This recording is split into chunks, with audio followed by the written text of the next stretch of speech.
Mga adlaw dahil sa tanan mga boss no. Karon na tayo sa Bungo, Korea.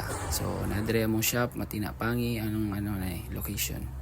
Karon natay gina-prepare na unit for ready na ni siya. Halin na ni sold out. So natay halin duha karon. So kani gina-condition na lang ni. Ang nakapalit dayan ni mga boss kay taga Municipal of Cantilan. So Surigao. Layo kay tong mga bayar. Kay ang nakanindot diri mga good ka tong unit. Wala ni niagi gobyerno atong unit. So mismo ang among amo jud na Korean tag-iya ni. So siya jud ang personal og adto sa Korea. So every month madto na siya Korea kung naay mga stock or magkuhag stock. So siya ang mag-check na unsa ka condition tanang unit na yang pangkuhaon bago isulod sa container. So ang sulod na sa container van mga boss 9 units, 9 o 8 chap na siya mga boss ang pag-abot diri sa unit.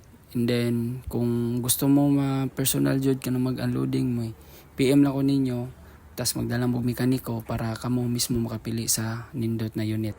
Tas akong ma-sure sa inyo mga boss, ang chassis na to is jud wala jud na nagig chap. So ang naka-chap lang na to is kanilang cab. So ang makina good kayo. So kani siya ang gi-add-on sa buyer is chrome.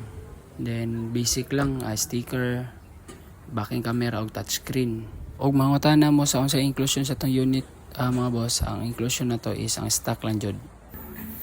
Kanang nag-sounds demo na tong stock lang na siya mga boss, stereo or speaker. So ang i-add-on lang sa ni buyer kay ang backing camera o sa touchscreen. So kinsa tong gusto mo order o porter or bungo, PM lang mo. Napatay dagang unit. Salamat.